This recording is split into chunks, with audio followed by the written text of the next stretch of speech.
This week, the Nightly News brings you these top stories. Mount Carmel wins its 16th competition in the 30-year history of AG Cup.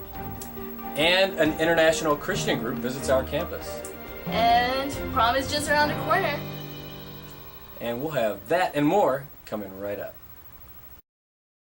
Welcome back to the show. I'm Andrea Lazaro, sitting in for Thomas Magnolia.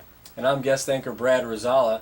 In our first story, junior student William Camacho is in the mainland for the next 2 weeks. Our Savannah De Los Santos tells us why. Take a listen.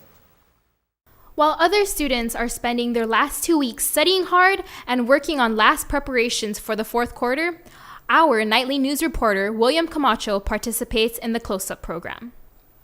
The Close-Up program offers students and teachers from several different places, including the 50 states, American Samoa, the CNMI, Guam, the Federated States of Micronesia, the Republic of the Marshall Islands, the Republic of Palau, and the United States Virgin Islands, a chance to go to Washington, D.C. to learn more about the U.S.'s democratic system. When asked about the program, here is what Camacho said.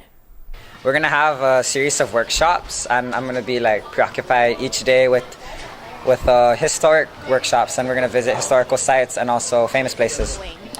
We get to DC first after all the charter flights, and then we go to Virginia, Williamsburg, which is a colonial site, and they're still in colonial times. And then after that, we end the trip in New York. 22 students from 7 different schools left for the trip.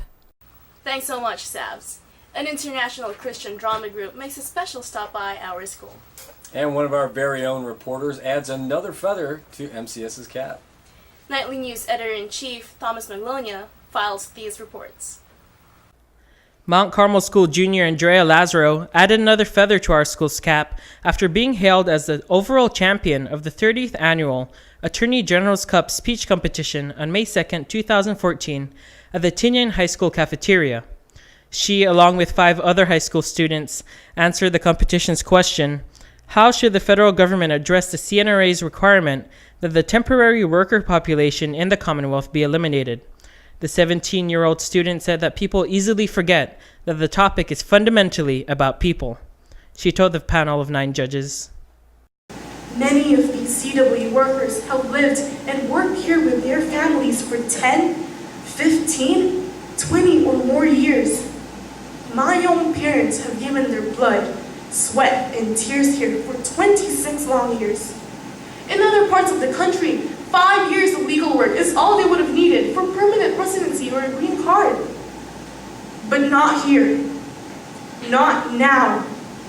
Not then. This is wrong. Lazaro took the position of not extending the Commonwealth Worker Permit Program. Instead, she said the federal government should improve the immigration status of all CW workers as a part of a broader immigration reform package that grants them interstate mobility. Lazaro, whose parents are CW workers, said that her parents and other immigrants deserve to be treated as human beings. She attributed much of her success to her school, coaches, and classmates who helped her form her speech. This win, I don't know, because I really don't feel like I deserve the congratulations as much as the school does, as much as my team, and most importantly, as much as Mr. G does. And so you're talking about your school and team. How did you prepare for the competition? We started 3 months before the competition. This is Mount Carmel School's 12th consecutive win in the annual speech tilt and its 16th win in the entire competition's history. School president and speech coach Galvin De Leon Guerrero has successfully molded several students over the past decades and has proven that MCS is the team to beat every year. Well, this year was really different. This year, of course we want to win, but for us what was more important than winning, win or lose, was the story and message that Aya had. We felt that her story and her message, very personal and really transcended the topic, transcended the competition, and really meant something to a lot of people. Attorney General Joey San Nicolas said he was very impressed with the level of research the students presented and how deep the arguments were. I was very impressed. With the level of research and how deep their arguments were. Every year is a different issue, like you say, But this is particularly important because it's so relevant to what's going on now. Congress has an opportunity to extend or to not extend, and that will have an impact on our economy, have an impact on our way of life. The students were judged based on the content of their speech, presentation, clarity, and their ability to convince competition. Marianas High School and Saipan Southern High School took second and third place respectively. Marianas Baptist Academy, Cagman High School, and Tinian High School also participated in the annual speech tilt. Lazaro is the daughter of Leandro and Christina Lazaro. Members of the Covenant Players, an international Christian theater company and communications organization, visited Mount Carmel School on Tuesday as a part of their 9-month tour. The Covenant Players, who are also part of the Pacific Gate unit, is made up of Kurt Perucker, Kathy Perucker, and Madison Grayson. According to the group's website, Covenant Players has pioneered the use of drama as a communications resource in the church since 1963. Members travel throughout the world communicating the reality of the gospel in churches of all denominations. The nonprofit group put on a 40-minute show for primary and junior high grade school students. Group here that you have? Sure. The name of our group is Covenant Players. We're an international Christian drama ministry. We travel and use drama as a means to communicate Bible truths and morals and values and ethics in schools and churches. The Christian Drama Ministry also visited Grace Christian Academy and Green Meadows School. The group has visited Guam on several occasions before, and Saipan is now a stop on their list of places to present their program. Why is it important to do what the students did in the play? Can you explain it at all? Because if you help the old lady, then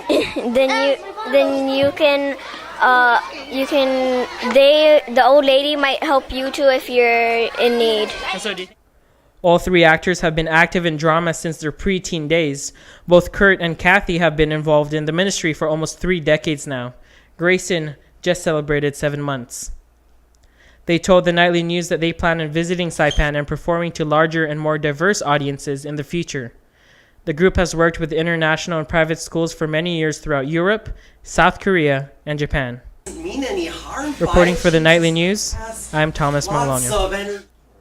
Welcome back to this weekend's edition of Nightly News. Junior Senior Prom is just around the corner, and we interviewed some students about the upcoming event. Dresses, tuxedos, and limousines, prom is the last big hurrah for seniors before graduation. This year's Junior Senior Prom Dance will be this Friday, May 17 at World Resort's Royal Taga Hall, and everyone is buzzing over it. The theme, Great Gatsby, will surely take the students to a trip back to the 1920s, where everything is all about the glitz and the glamour. The junior class, who will be hosting the dance this year, states that they wanted to make prom special for the outgoing seniors. From decorating the hallways to putting up flyers to pictorials for the Royal Court nominees, we've done everything, says Darvin Moses, co-head of the prom committee. Senior Dominic Trevilla says that he is eager for his last prom and looks forward to it. Yeah, I'm really excited for prom. It's my last prom this year, and I really like the theme of Great Gatsby. It was a really cool movie, and the book was nice too. When asked about their plans, senior girls Ricky Camacho, Haley Shin, and Carrie Damapon replied with, "Party, party, party." Just party. And what would prom be without a dazzling date by your side? Nightly News also interviewed students who will go together for the event. Seniors Angel Maliti and Tasha De Leon Guerrero shares their excitement. I feel more excited because you guys really put a lot of work into it. Oh. Wow. What are you guys' colors then? It's purple. Wow, okay. Juniors Komi Romalor and Tony Sun are also anticipating the event and reveals their plans for prom. Our plan is to go to prom with Peter and his date as a double date kind of thing, and we're gonna head down there together.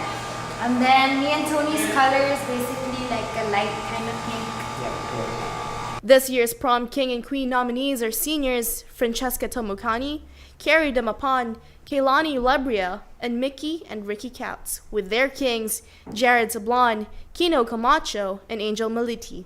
Thanks, Markel. Now, the Nightly News would like to thank KSPN2 anchor and reporter Brad Rosala for joining us today. Well, thanks, Andrew. I had a great time here today, and I really love the work that you guys are doing. Thanks, Brad. Well, that's your news and sports. This ends this week's edition of Nightly News. See you right here soon. And have a great weekend. For God and Saipan.